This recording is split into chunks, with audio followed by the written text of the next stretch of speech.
Great. Well, welcome everybody. Thank you for joining us tonight. We have Vincent Pelote with us, and we want to introduce yourself, let everyone know a little bit of your background. Oh, okay. Hello. I'm Vincent Pelote, and I, the northern branch of the family pronounces it Pelote, but the southern branch pronounces it Pelote. Don't ask me why.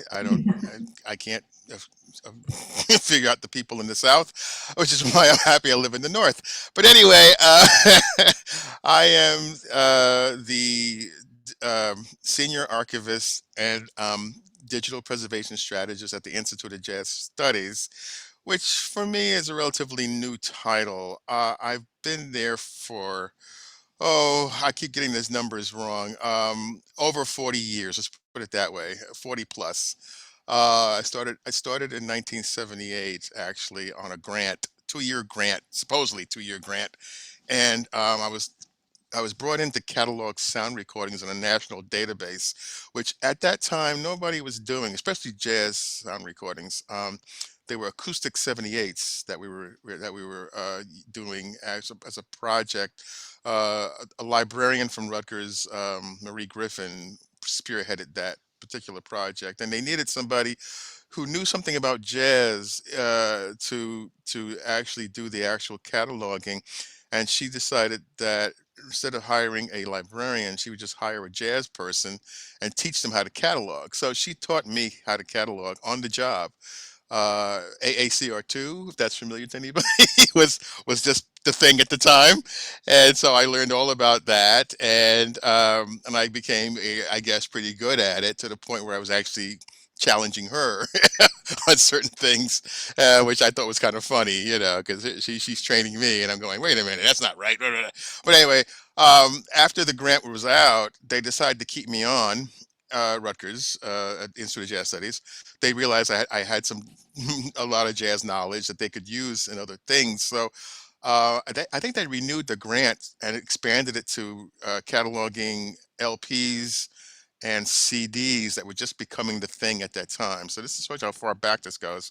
And I stayed on for that, and then they just kept moving me from one thing to another, and eventually they said, if you really want to stay here, you better get your library degree, because all I had was a bachelor's in music education. I was going to be a teacher, so I went to Skills, what became Sky, and I got my master's in library studies or science or whatever they call it, and I did that in 1985, and so I've been at the institute as a uh, head of technical services, head of collection services. I was interim director for 3 years.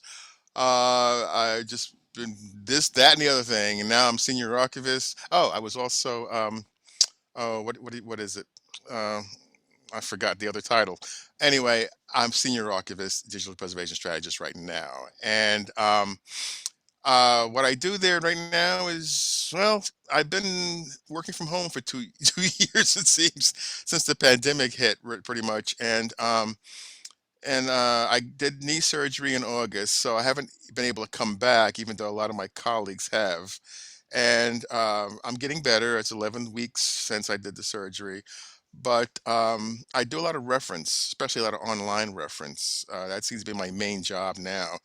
And but when I get back, I will start doing some of the other things that I'm supposed to be doing. Primarily digitizing sound recordings. That's one of the things that I do. We have a lot of old formats that need to be preserved, and we're talking about open reel tapes, cassettes, something that people call acetate discs, but they're actually, the technical term really is lacquer discs. They're instantaneous recordings that were made in the 30s and 40s. They were usually a metal, cardboard, glass base with a thin coat of acetate put over them, and they were instantaneous recordings. They were used for reference purposes, but there's great music on a lot of those things, and of course we've kept them for all this time, and they weren't supposed to be kept all this time. So what's happening is that the lacquer is starting to peel off of the base, And then unless you capture this music before that happens, you're going to lose that music because there's no way to preserve it other than that. And of course, the tape formats were never meant to last forever either. So even open reel tapes, which were considered the preservation norm for a long time, even they are starting to show signs of wear. And one of the things you have to do with those, if you have to you have to put them in in a convection oven and actually bake them before you can actually put them, do the transfers. So it's a lot of crazy stuff like that. And also because the tapes are old, they break and you got to splice them again. It's all kinds of crazy stuff. But that's sort of what I have to do in order to get this music preserved. And we have a sound lab at the institute, which I've been able to utilize for some small projects. But really, the best thing for us to do, and for really almost any major archive that doesn't have a sound lab, they should send it out to a certified preservation specialist engineer who can do the proper thing and digitize them properly. And you got to be careful there too, because there are people out there who are doing this work that really don't know what they're doing. So you got to find people who really know what they're doing and do it properly and get it done right. So that's sort of a long-winded answer to the question. So I'll try not to be so long-winded. No, that was great. I mean, That's I'm interested in hearing more maybe about those the acetate discs yeah. that you guys are working on. That because yeah, I mean that's really interesting. Like Mhm. trying to preserve something that hadn't really been created in the first place to Sure. be preserved. Sure. Well, in the 30s and 40s, you had these Yeah. sessions that were done, um, and there wasn't tape because tape came later, and actually, you can thank Bing Crosby for that. He was a big contributor to the development of recording tape because he used to use it to record his radio shows instead of coming in and doing them live. He wanted to put them on tape, and so he pushed the industry to work on that and contributed money for that. But until that happened, you would record the music and on these masters and these metal masters, and sometimes you would have to listen to certain takes to see which ones you want to keep, which ones you want to throw out. And so the 78s that were pressed commercially, every once in a while you'll find an alternate, what's called an alternate, or technically alternative take of that same recording that was kept, you know, sort of in the vault in case the metal stamp was damaged or something happened to it, and then you can get another stamper and you can make another recording. But what the engineers at the time, or the executives didn't understand at the time, was because it was jazz, you might have had two different performances of the same tune, but the performances were different because the musicians would improvise differently on each take. And so, that the beauty of having these acetates or lacquer discs is that sometimes you get an alternative performance from the 78 that was issued. And I run into a number of those already, and it's just great to hear the differences in the recording, as the musicians, went through them and decided to change this, change that, maybe, change the order of the improvisations, or, who's going to do what. And it's just interesting stuff. And some of that stuff has actually been issued on commercially on CDs or LPs, but there's still stuff that haven't been issued. So we have performances sitting in the institute that nobody has heard other than us. So that'd be nice to some day get that stuff out so the public can hear it. But that's a whole nother ball game. That's licensing and getting clearances and the whole bit, which we don't do. Somebody Mhm. else has to do that. It's not our job. Um, yeah, so I guess um I mean, obviously you touched on kind of like in your background when you kind of went and got your degree, Mhm. because you were already sort of working in the field. Is there anything about, the process that you think really helped you, or like maybe something you learned that you hadn't been working on already, or, any advice for students you might have kind of on that front? Oh, that's a good question. Well, one thing I would definitely say is, um, I went to library school primarily to get that job. Uh, don't do that unless you really, really like, you if you don't like the field, if you don't, you have to really be in love with the field, and you should get the degree because you love being a librarian and because you want to work in a library, not a particular library, but to work in the library field. Not that I'm saying I wouldn't have been happy working in a different library, but I really did get into skills primarily to get that particular job. And actually, I did apply for jobs in other libraries, but I was always keeping my fingers crossed that I would end up in the Institute of Jazz Studies, and it worked out that I got exactly the job that I wanted. But I don't recommend people doing that. That's very crazy. But yeah, it was interesting.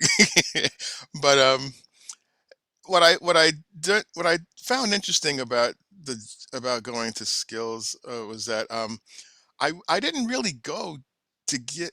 I mean, I didn't get a music librarian's uh, degree really. They didn't really have that there. It was just a regular library degree, and there wasn't any archival thing. There was no archival component either at the time. And I think the program has changed a lot. I do have archival courses and that sort of thing. So, the program was sort of in its, I won't say in its infancy because it had been around, but it was a different program then. And in fact, the funny thing was, I was ready, I was hesitant to do it. And the associate director at the time at the Institute of Jazz Studies was named Ed Berger. Unfortunately, he passed away in 2016. He was a dear friend of mine and a wonderful person to work with, and he did a lot of wonderful things for Benny Carter, the musician, and well, I can go on and on, but anyway, he said to me, Pelote. He always called me Pelote. He never called me Vincent. Unless he had another reason to do so. But he would say, Pelote, go get your library degree. He says, it's a very easy program because he went through the program also. He said all they're going to do is teach you how to make bulletin boards. You're gonna make bulletin boards, and that's gonna be the hardest thing you're gonna have to do. And I said, okay, Ed, fine, I'll do it. So I went there, and of course, I did not make bulletin boards. It was in fact, computers were becoming a big thing at that time, and so they were teaching me how to program. I forgot the program even that they were showing us how to do. It was something very basic and very simple. And I was so angry at him because it was like, Ed, you lied to me. You told me I'd be doing bulletin boards. I have not done a bulletin board in the entire time I've been in skills. You know, but it was an interesting program. I really went through it. I enjoyed it. I learned a lot. I didn't do a lot of cataloging courses because I already knew that, but the reference stuff was especially interesting to me because I knew, of course, jazz, but to do general reference was something that I hadn't done, and I didn't think I ever would really need it. But I actually wound up sitting on the reference desk at Dana Library and helping out and doing reference there, which was interesting because it was new to me. I mean, I'm dealing with topics and subjects that really were not my bailiwick, but hey, it's like anything else. You live, you learn. You get thrown into the deep end of the pool, and you just sort of swim, sink. I don't think I sank. I think I swam a little bit. Doggy paddles. Anyway, it was fun.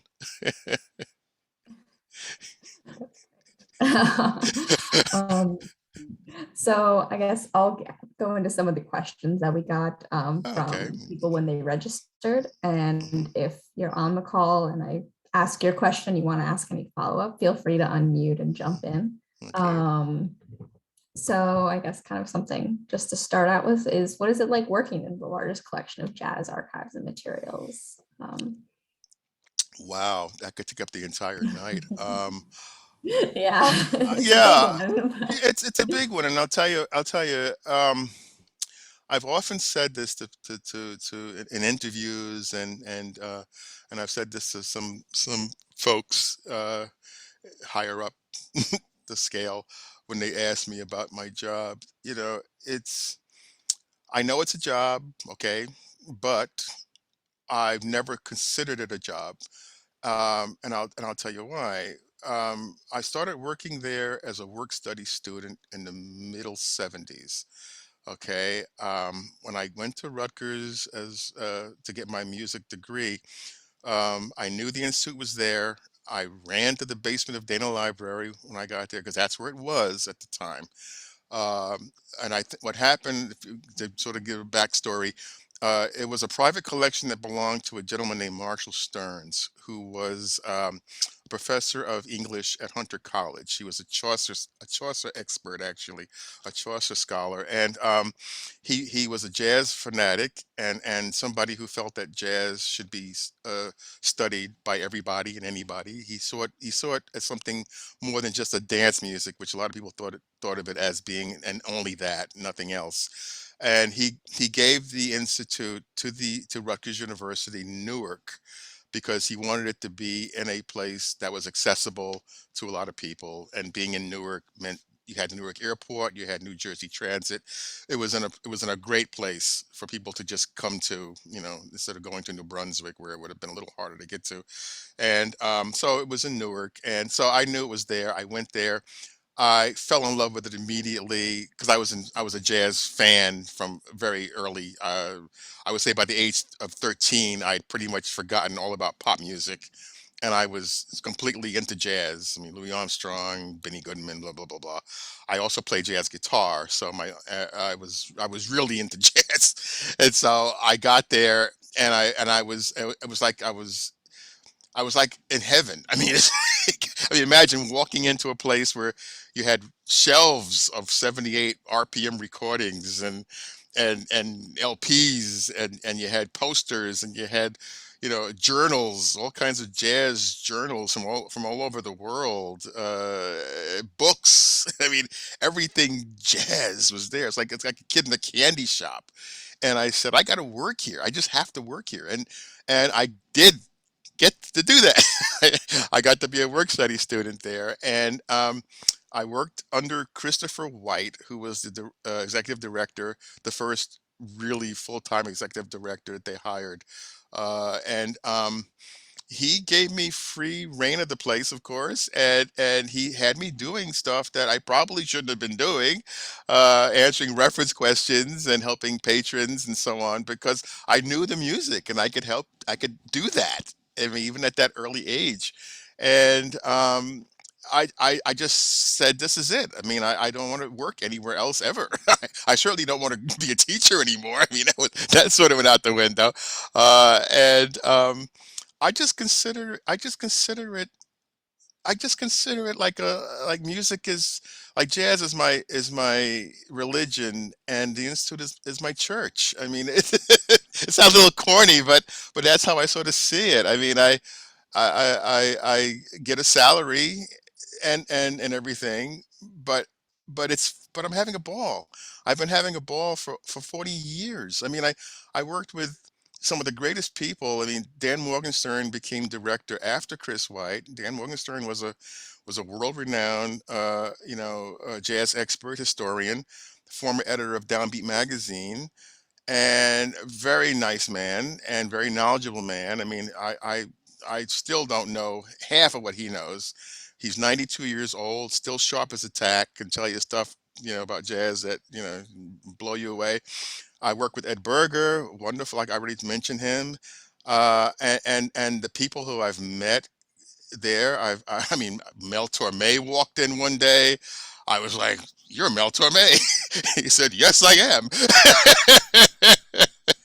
He was returning some magazines that he had borrowed, and we had a nice conversation. I don't know how deeply into jazz some of you folks are, but I mean, I've met some of the great names of jazz. I met, Sonny Greer, who played with Duke Ellington's orchestra going back to the 1920s. I met, Snub Mosley, who invented the slide saxophone and played in all sorts of great bands out in the Midwest. I met oh God, who else? Benny Carter, of course. I mean, meeting him was like I mean, imagine meeting Mozart or meeting Beethoven. I mean, and I'm not joking. I mean, Benny Carter was one of the architects of the swing era. His writing for saxophones was a textbook lesson for anybody wanting to write for swing saxophones in big bands. And he led a big band very early in his career. He was in the 1920s. He was very young, and he was swinging. His bands were swinging before the so-called King of Swing, Benny Goodman, came along in 1935 and got that title. Benny Carter and Earl Hines and Cab Calloway and all those, wonderful, oh, and Fletcher Henderson, all these wonderful black, uh, band leaders were swinging way before Benny Goodman came along. And but I'm not putting Goodman down because when he came along, he was swinging too, and he was swinging because of Fletcher Henderson. He used a lot of Fletcher Henderson's arrangements in order to do that, and Benny Carter's arrangements as well. People don't realize that, but he had Benny Carter's arrangements in his book as well. And so I got to meet these people, and I got to work on projects with jazz. I we did a wonderful exhibit with the Newark Public Library and some other institutions in Newark. And then most recently, we did this wonderful exhibit at Express Newark, which was something that came up in a couple of years ago, thanks to the chancellor and others in Newark, where we were able to display a lot of our artifacts and talk about the institute. And it was a wonderful exhibit that was up for about a year at Express Newark. And again, I'm being very long-winded here, but it's a great question, and I guess all I can just say is that I wish I could stay there another 40 years, but I of course not going to. I have to eventually retire, but it's going to be a sad day when I do because I'm going to miss the place. I mean, it's been a big part of my life. Um, I mean, I remember spending hours there. Even well, just to give you an example, when my work study money ran out, I still kept coming in. I still kept coming into the job. I didn't want to leave. I mean, I just didn't want to go, and but I eventually had to, and so of course when I was approached to come back on that grant in 1978, I jumped at the opportunity, even though I knew it was only going to be a 2-year project. But I would have much rather do that than work as a music teacher in some public school in Jersey City, which is what I would have probably been doing if I didn't take that job. So I did, and what can I say? I mean, I took something that I loved and I turned it into something that a job. I mean, yeah, really. And being a jazz musician also, and wanting to eat, I I knew that I probably would do better doing something like that than trying to be a performing jazz musician. Because number one, I'm not that great a guitar player. There are a lot of guitar players who are much better than I am. And like I said, I like to eat. And I also was thinking of having a family and getting a wife, and I didn't know she was going to hang around while I'm trying to make a living playing jazz, because let's face it, you don't make a lot of money doing that. All right, so I've done quite well for myself in a field. Uh, while I may not be playing it all the time, I mean I do play occasionally, uh, but I'm still immersed in the music. I'm still a part of the music, and I feel like I've contributed to the music because I've done discographies, which have been helpful for researchers. I've been involved in projects which have been helpful to researchers who are researching this music and writing books. Every book that's come out on jazz in the last, I don't know, 20, 30, 40 years, they have an acknowledgement thanking the Institute of Jazz Studies, and sometimes me particularly, as well as others who work there. And I just feel like I've made a mark. I mean, I've done something that I can feel proud of. And one of these days, I actually would like to do a book. I mean, I am writing one right now, or doing research on a book on one of my favorite musicians, Wes Montgomery, and I'm hoping to someday get that out and have that as another thing that people can listen to. I mean, read about, and just contribute to the literature uh, even further than what I've already done. So, hope that answers that question. I'd say so. I mean, that's also really interesting, that book you're working on. Yeah, yeah. Um, I guess, so how would you say you balance kind of your time, your professional life, which and creative and things like that? So like balancing all of that working at the Jazz Institute. It's well, I've done it, but it has its interesting moments. I mean, you know, uh, I have been told that maybe I spend too much time there. Because I do have a life, or I'm supposed to have a life, and there was a time where I was spending a lot of time there after hours and working on projects and things, and I realized that you have to do other things, and so I balance it better now. I have a better idea of this is work, this is home stuff. Like, there are other things that need to be done, and I just can't spend my entire life working in sort of jazz studies. But it took time to balance that all out, and it works. It works. The thing that I have to do now is when I get back in 2022, is figure out how I can do some of the things that, well, this is a long story, but we we lost some people that were let go. The pandemic has now created a situation where we're a little short-handed. So now I have to change my focus a little bit and not do so much of the digitization stuff. I have to worry more about serving the researchers and doing reference and that kind of thing, which before I didn't really have to do because there were other people that did that. So I need to figure out how to make all that work. Also, we lost our collections manager. She was given a different position, so I'm going to have to take that job over as well and start and figure out how to work that into everything else. It's going to be interesting coming back. I mean, especially because there's a lot of backlog. There's a lot of journals sitting around that have not been shelved or checked in. There's a lot of mail that is sitting around that has not been checked in. And I'm sure there's a lot of CDs and books and that sort of thing. And also we have a journal of jazz studies, which is a scholarly open access online journal that needs to be revived.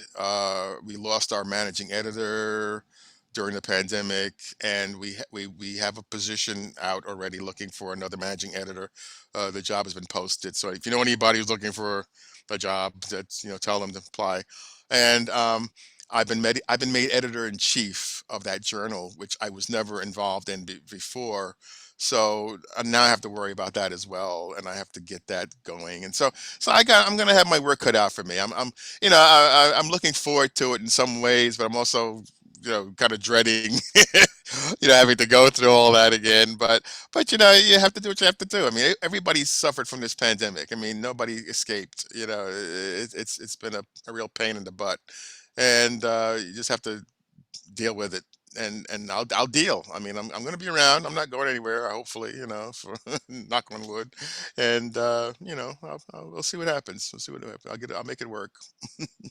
And I got help. I got good people working with me. I mean, Adriana Cuervo is our head of collection services, and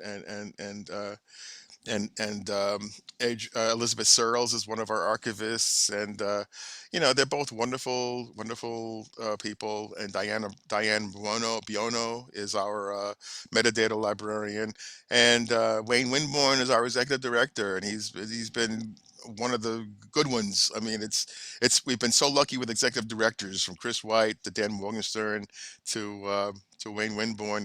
They've all been solid people, good people, and he continues the tradition. So that's great. I mean, that's going to be a lot on your plate when you get back in the hill. Oh, you bet. Let me tell you, I know it. But I'm looking forward to it. That's another challenge. I mean, Yeah. and that's the thing. I mean, there's always there's always challenges. There's always things that need to be done, and you just do it. I mean, what else can you do? I mean, it has to be done, and that's one thing with the institute that I always loved. That no matter what your particular title was, if there's something that needed to be done, you do it. I remember Ed Berger sweeping floors and doing whatever needs to be, cleaning up the back room. I mean, it's you just do it. I mean, we're a small staff. You just do what you got to do. I mean, nobody can afford to be all snooty about their position and I don't do that. No, no, no, no. You got to do it. You got to get it done for the good of the institute. There you go. Yeah. Yeah. I mean, Yeah, I think that's probably common a lot of like the libraries and things these days, just kind of yeah, everyone has to help out and also, outside of that, just all places, especially after the pandemic, just sure. being a team player for these Yeah, things. that's it. That's a good thing. Team players. We're all Yeah. team players there. That's what you need. No prima donnas. Prima, Yeah. prima donnas need not apply. Really. So we had a couple of questions about the digitization project. Uh-huh.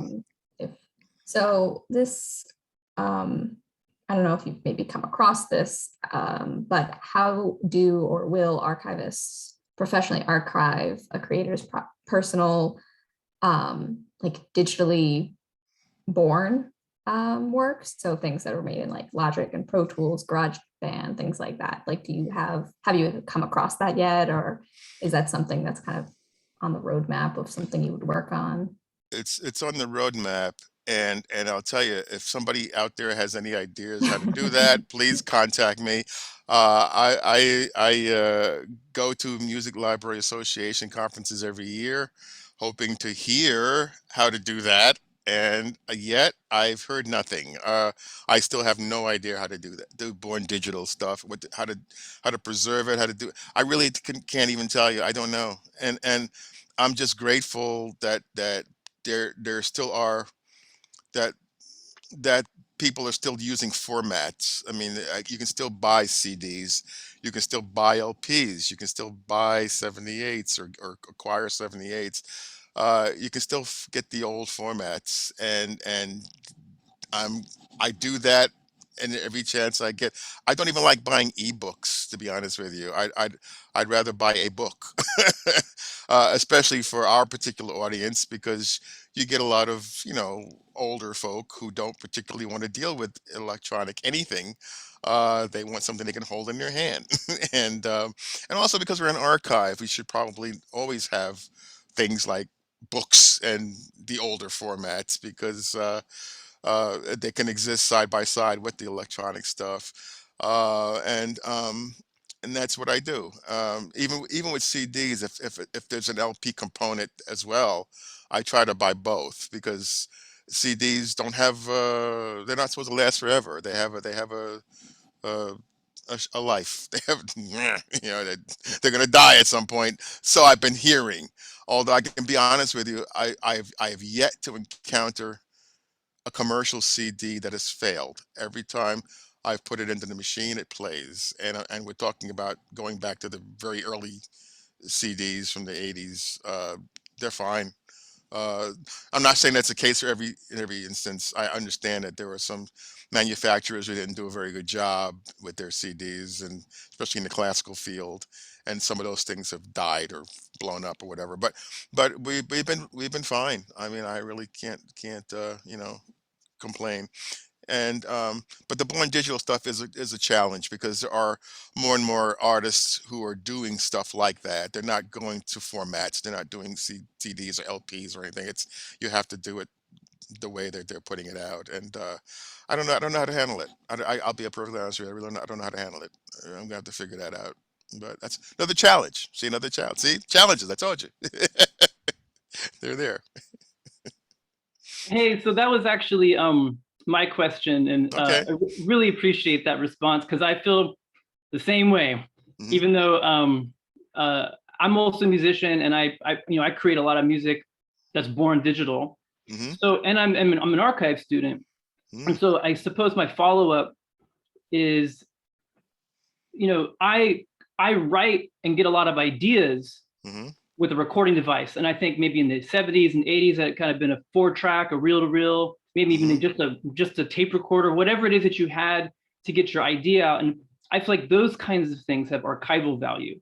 And Yes. nowadays, I mean, to listen to like, Wes Montgomery's recordings on like a dictaphone would be a dream, or, let alone, the highest quality reel to reel you could possibly think of. So I'm thinking like a lot of musicians now, jazz musicians alike, are probably getting a lot of their ideas in software programs. And I'm Mm, wondering, not necessarily the, like the final recordings, but the idea phase, mm, like, which is, where's that even going to go? How is that yeah. even going to? So I'm sure you're probably just as curious myself. But have you ever been asked that question from musicians, or what's some thoughts on that?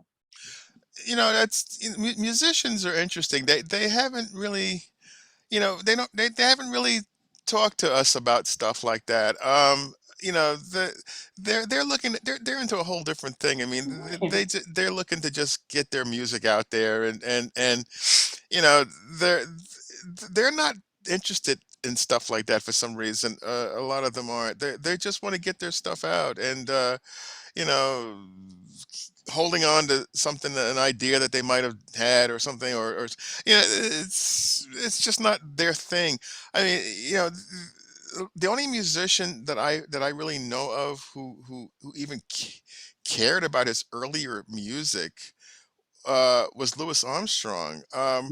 If you go to the Armstrong house, he made all these wonderful tapes of his old recordings that he wanted to listen to, and he preserved. He was an archivist in some ways, really. If you go to the Armstrong house and talk to Ricky Riccardi, who's in charge of all that, and he'll play you some of those tapes, and he'll show you all the stuff that he did, preserving his old stuff, his old music.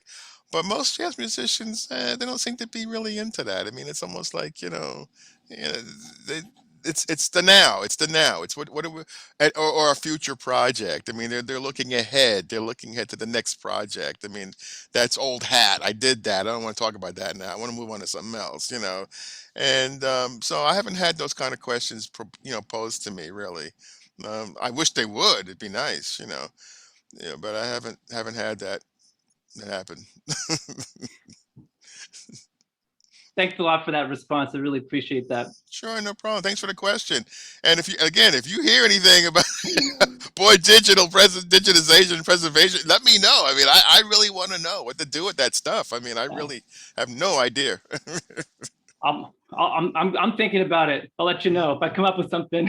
Okay, please, please. I'm serious. I really need to know. I Cool. gotta, yeah, yeah, yeah, yeah. And yeah, and if anyone else has, questions or anything they want to like follow up on, feel free to jump on and you can Sure. unmute and just Hmm. ask away.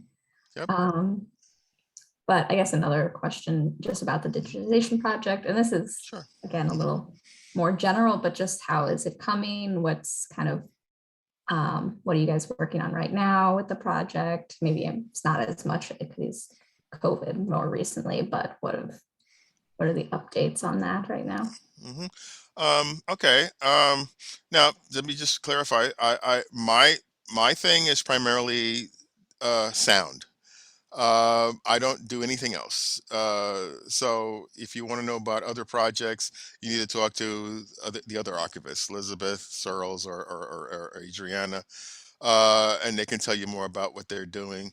Now, Diane Buono and I are working on a project right now where we're going over. Um, we had a Mellon grant a few years ago to digitize some reels, open reel tapes belonging to Benny Goodman, and some open reel tapes belonging to Benny Carter.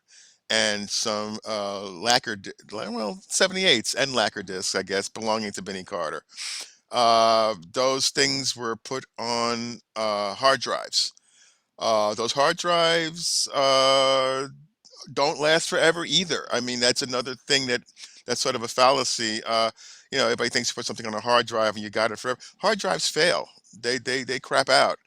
And so we took a lot of those hard drives, and luckily we were able to put them into something called box. And we're looking at the results of that and going through those things right now, and trying to improve the metadata that goes with those files, because while there was some of that when it was originally done, it needs to be looked at and expanded on. And so I've been listening to some of that music, and I've been trying to figure some things out that need to be figured out, and provide better metadata, and to make sure that those files are okay, because some of those files probably are not going to be okay. But so far we've been lucky. So far, all the files that I've listened to have been fine. So I think we've saved most of them, and we're lucky that the engineers who worked on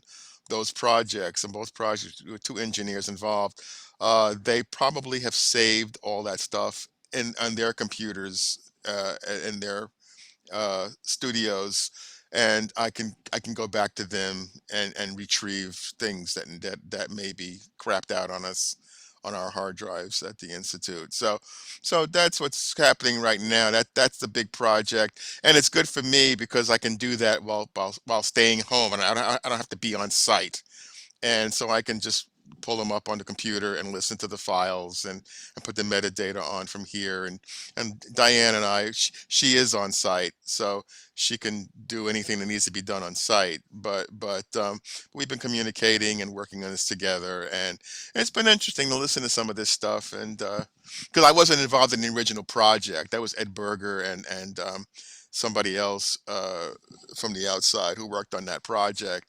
So it's nice to see that they did good work. They did a really good job. And some of that music is so interesting because Benny Carter, besides being a jazz composer, also did a lot of work for film and television. And so listening to some of those soundtracks from Ironside, Fame is the Name of the Game. I don't remember that series. I remember watching Alfred Hitchcock Presents one night, and I was listening to the soundtrack to the episode, and I heard a song being played by a group in the background. Two people were in a club talking, and I said, "Wow, I know that song. That's a Benny Carter composition." And at the very end of the series, music by Benny Carter. I said, "Wow, look at that! This was his score. He did that score for the entire episode because it was a really sort of jazzy score and everything. And so it had all the earmarks of Benny Carter, but that tune gave it away. It was like, I know that tune, and probably at the time he didn't even have a name for that tune. He probably just used it as a background for that particular scene. But then at some point he fleshed it out and made it a real tune and gave it a name, and the whole that's what happens. And so I'm going through this stuff now. He also did a soundtrack for a film called A Man Called Adam, which is a horrible film. It stars Sammy Davis Jr. as a jazz musician, uh, and it's a typical angry black jazz musician who alienates everybody, and he goes through all this changes and stuff, and then at the end he dies, tragically. All right, but it's a terrible film. Sammy Davis is overacting the whole bit. Louis Armstrong is in it. But it's a wonderful soundtrack, and thanks to Benny Carter, and that's one of the reels, the soundtrack to some of that. And Diane sent me an email and said, I think these are actual tunes on here. I don't think these are just background music. And she was right. Some of those are actual tunes that he did for that soundtrack. So I was able to identify some of them, and I'm gonna go through some more and listen to some more.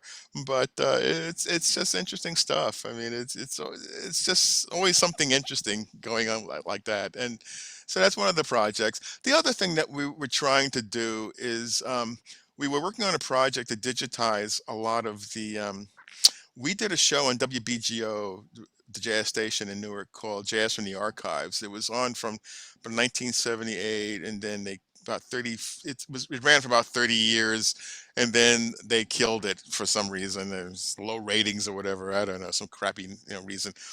But during the time the show ran, we did interviews with jazz musicians, and so we have those tapes in the institute, and their tapes are not in great shape because they were done on a type of Ampex tape which was not very good. It had problems. Instead of lasting for 50 years as supposedly tapes are supposed to last, it started crapping out within 10 years of its life. And so what you have to do in almost every instance, you have to bake the tapes before you can actually transfer them so that you can stop the deterioration process. And what it does is it sort of revitalizes the tape, and you can then take the music or sound off there and the interviews off there. And then eventually the tape will go back to its natural state of crappiness. But that was a project we were working on before the pandemic hit, unfortunately. And so I like to get back to that project because I want to get those interviews into something a little more robust than those tapes, because some of those interviews, in some cases, those are the only interviews that those musicians ever did with anybody. So it would be nice to get some of that stuff, in a good format. So again, another long-winded answer to your question, but No, and I think we have a couple follow-ups. So Michael, sure. if you want to unmute, I see you have your hand raised in the. Mhm. This is not exactly a follow-up. I have a student who is interested in looking at computer identification of jazz trumpeters. So we're sort of looking for solo trumpet performances by Miles Davis and Dizzy Gillespie. And if we can get them, we'll go looking for others, with the idea of measuring the amount of vibrato, attack times, decay times, and seeing whether the individuals can be identified. I don't know if anybody else has ever suggested something like this or what. At the moment, we're just sort of listening to them on Spotify. Yeah, somebody else was working on this. We used to do these series of roundtables, research roundtables, we call them at the Institute, where we bring in people who would do presentations for like 2 hours, once a month, twice a month, whatever. And we had some gentlemen came in with a computer, and supposedly they said that they could actually identify jazz musicians, and I think there were trumpeters, in fact, by the computer, whatever came out of whatever they had, whatever. And I was curious because I even said to them, well, so you can tell me then that if there's a controversy over, for instance, I'm going to get really jazzy here. Bix Beiderbecke was a very famous trumpet player in the 20s, and he had a sort of imitator named Andy Sechrist, who was hired by Paul Whiteman to take some of Bix solos because Bix was having some problems with alcoholism and not showing up or leaving before the radio performance was over, or because he couldn't make the recording session. And so what Whiteman did was he hired a Bix imitator so that he could do Bix's solos or come close to it as possible.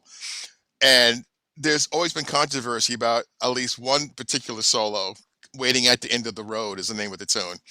And it's a very short solo at the very end of that tune that some people say was Bix Beiderbecke, some people say is Andy Sechrist. And I asked him, can your computer, whatever your software, can it identify who that trumpet soloist is? They claimed yes, and they said it was. I think they said it was Andy Sechrist, but I don't believe it. I think it's wrong. I really think it's Bix Beiderbecke, and so I don't know how exact this stuff is. I don't know how exact their software was with this, but others have tried this, and I don't know how far they got with it. I don't know if they're still working on it. But if you guys are going to give it a shot, go for it. But you said solo trumpets, so you're going to have to take it off of a recording where they're playing with other musicians, because they Right. don't they And none yeah because none of them did solo, just complete solos. so somebody else has a project Yeah. called Open Unmix, which Hmm. claims to be able to separate the Ah, different performers. But beautiful. I'm not sure I believe that yet. You Oh, don't okay. remember the name of the guy who was doing Big Spiderbeck, do you? I'm gonna have to go back to my old, files and see if I can Okay. find the name. But yeah, that's great if they can do that separation, because I can't think of any s- other than some like studio noodling. Gillespie always Yeah. had somebody playing with him, and Miles same thing. So yeah. Well, good luck with that. Thanks. Yeah, I think listen, it'd be great to be able to do that. Really. Somebody else was trying to do something similar with saxophones. Same type of thing, trying to identify different saxophone players on a particular tune. I think Body and Soul.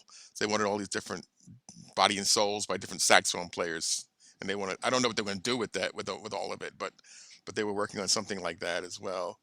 And uh, Well, this student is Janet Lazar, uh-huh. and her interest is actually that there are quite a number of early jazz recordings which were only issued with the name of the band and Hmm. not the individuals, so that we know it was, the Count Basie Orchestra, but not who was playing on this particular record. Hmm. Hmm. Hmm. So, Okay, that's interesting. That's interesting. yeah, Although, to be honest with you, discographies are very helpful in that respect. I mean, yep, they pretty much do list who's on playing on what. But you do find some recordings, especially early jazz stuff, precisely. where they say unidentified sax, unidentified trumpet, unidentified whatever. They nobody knows. So you have to just Yeah, take a shot. But yeah, great stuff. thanks. Hmm. Well, we're coming up on the hour, so I don't want to keep everyone too long, but I guess just maybe a last question or two. So we had a question about how students can get involved at the Jazz Institute. If there's anything that you guys are working on where students could be involved. Well, we actually are looking, or at least we were talking about the idea of bringing students from Sky, actually, in to help out with projects. I mean, we have the Count Basie collection there, and we're processing that right now. And there are other collections there that need to be worked on as well. And it would be nice if we could get somebody from the program to come in and help out. Also, because again, we're shorthanded. If we're going to open up to the public at some point, which we haven't really done yet, we're only open to Rutgers students and faculty and staff. But outside researchers are pretty much our bread and butter. But once we open up and let those folks in, it would be nice if we could have somebody maybe come in and help out, manning the desk, maybe reference desk, and helping out doing some basic things. I mean, you don't have to be jazz expert to point to a book, or or to grab an archivist and say, help, this person needs help, or something. So something like that, but definitely the archival side of things. I mean, it'd be nice that anybody who's interested in archiving, or processing collections, that sort of thing. I mean, talk to Elizabeth Searles or Adriana Cuervo about that. I mean, it'd be nice to get some students to help out in that respect, really. Awesome. Great. I mean, does anyone in the audience have any questions you wanted to ask? Mhm. Kayla, I think I saw you post something in the chat if you wanted Wow. to ask that. Yeah, don't be shy. Come on. I did, but it's been an hour. I don't want to hold everyone up. Nah, come on. I ain't got nothing I going was on. just interested about the the process of like transferring the music off of the tapes and the discs is like super interesting to me. Mhm. How do you like get the sound off of them into like the archive like system, like the Oh, database that you have to put them on or whatever? it's simple actually. Depending on what it is. I mean, you first you got to get optimal playback equipment. I mean, open reel, you got to get the best open reel machines you can get your hands on. Otari is one of the big names. There's a certain Otari machine. We have a Technics SP15, I think it is, for discs. It's an archival turntable, which allows you to play around with the speed and the whole bit, and it's great.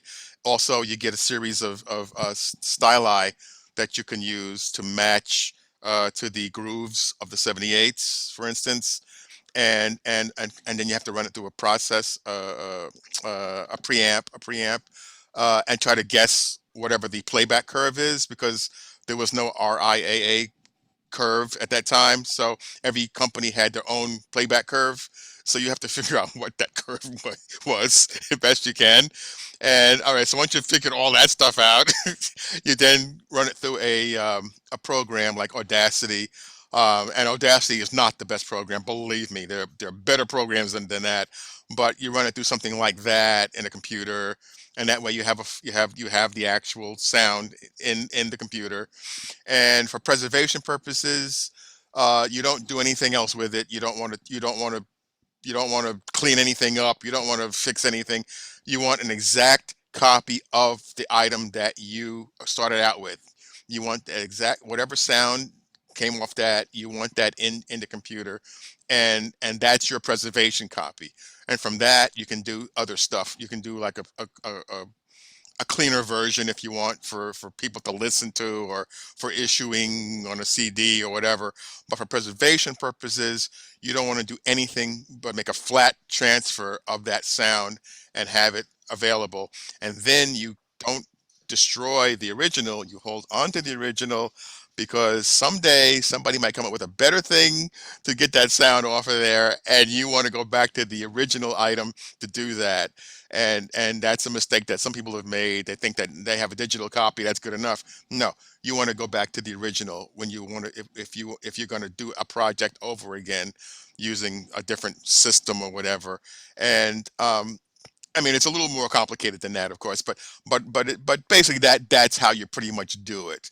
And the important thing is to be able to have somebody doing it who has good ears, knows what the music should sound like, so that you get a as clean and as good a copy from the original as possible. So that's pretty much how you do it, and that's how we do it at the Institute, and that's how we're going to continue doing it. Awesome. Thank you for answering my Yeah, question. sure, no problem, no problem.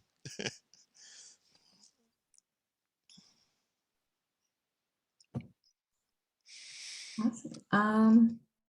I must just say that I just want to say real quick though that the most fascinating part about doing the discs is trying to get that curve, guess that the proper curve, and try to get as much sound off of that 78 or that lacquer disc as possible. Because if you use the wrong stylus, it's just not gonna sound good. It's gonna sound bad. You have to really make it. You got to make that match, and the only way to really do it is to listen, and to know that, okay, that's good, and pull it off of there.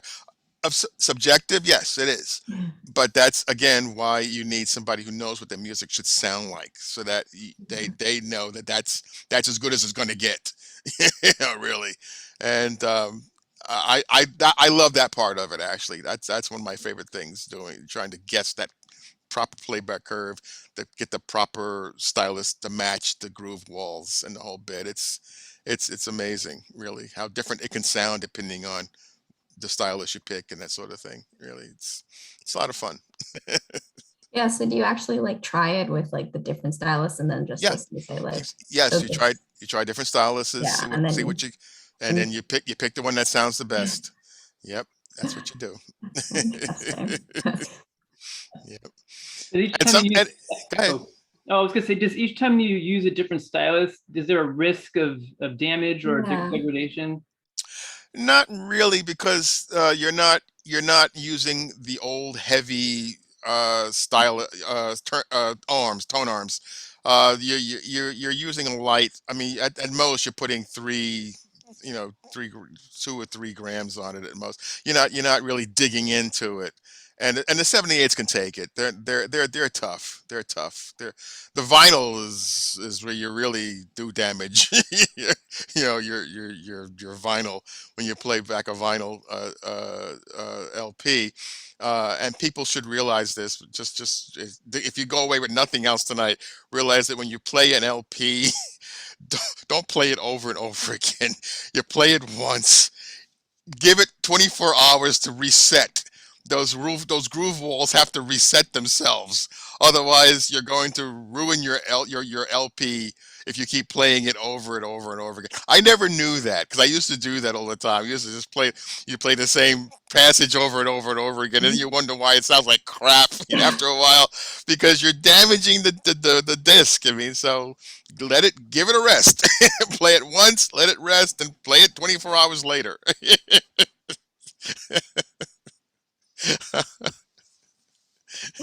That's so interesting. I hadn't heard that before. Oh, well, when Good you're a jazz stuff. musician, you do that. You want to hear a passage because you want to copy what the guitarist is doing. Yeah, So you yeah. keep playing that same passage over and over and over again. Then at some point you go like, "Wow, that sounds horrible. What did I just do here?" You just destroyed your album. Yeah. Anyway, it's a little fun thing. Oh God. So no more That's, questions. I guess we're at 8 o'clock now. Is that it? yeah. But yeah, so thank you so much for coming and talking to Oh, us tonight. I'm sorry it's over. I had a good time. Yeah, I really enjoyed hearing about your work. If possible, do you think you'd be able to share your contact information? You could put it in the chat or just forward it to us after the fact, and just I'll in case forward. anyone else has some All right. questions. I'll, Like I'll if you forward it can. to you after the thing. Okay, Yeah, cool. yeah, yeah. All right. And you can give it. Should I send it to Jess or? Yeah, Okay. you can send it just, yeah, just if Okay. anyone else wants to follow up.